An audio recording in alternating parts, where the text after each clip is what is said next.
Magluluto tayo ngayon ng sinigang. Ayan, ito ang ating ingredients na kailangan. Meron tayong pork ribs. Ayan, pork ribs.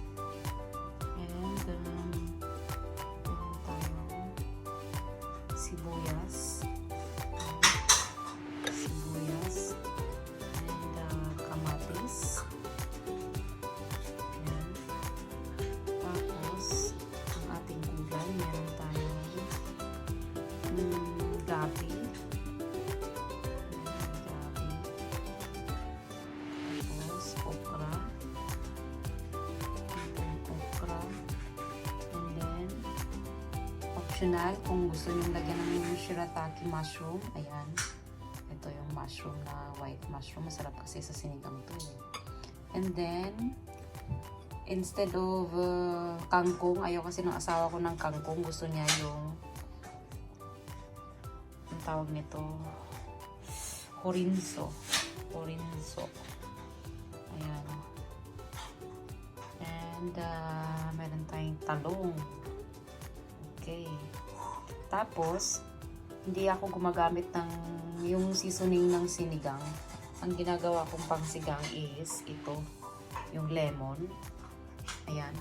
Ito yung lemon ang gagawin kong pangsigang. Ayan, meron tayong lemon. Ayan, dalawang lemon. Sinaslice ko siya. Ayan, tama-tama na yan. And then, meron tayong radish. Ayan, radish. At kailangan din natin ng asin.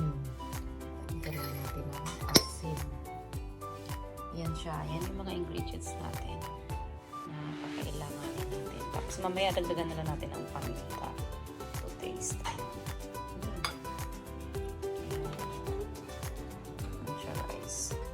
Tapos, gagawin natin is igigisa natin yung ating ribs dito sa sibuyas. And prepare tayo ng kalan.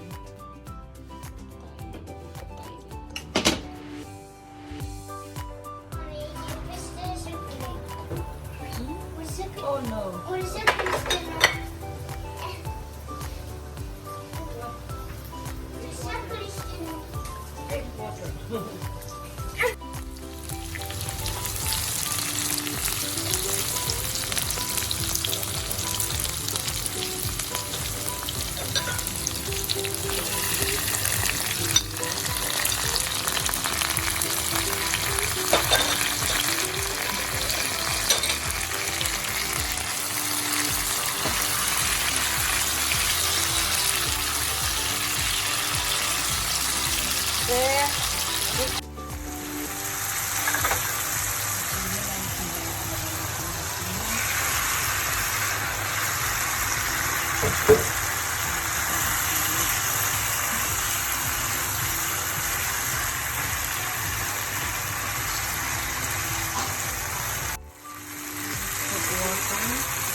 This boil for an hour, guys, in a slow cook.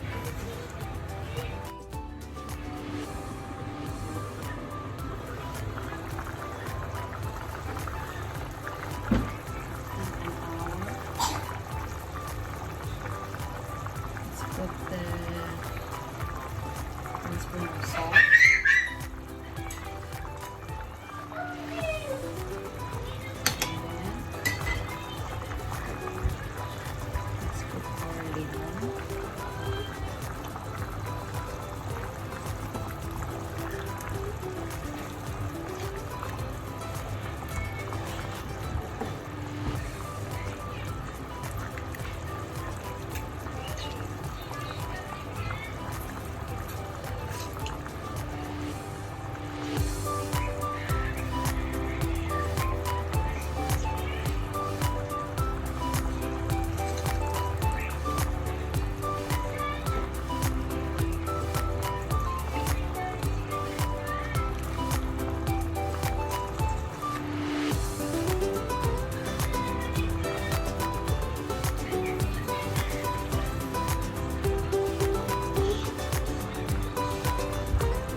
guys, boiled gabi na siya.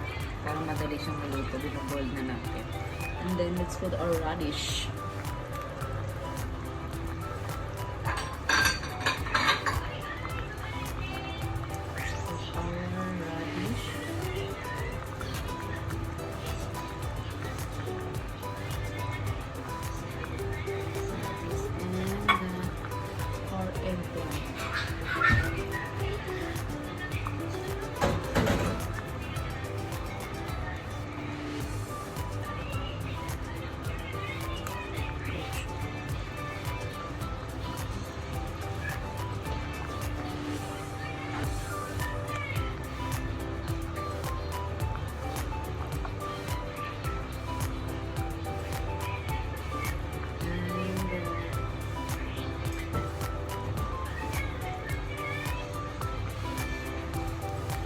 Cover it again. Let's blanch our okra, guys. And okra.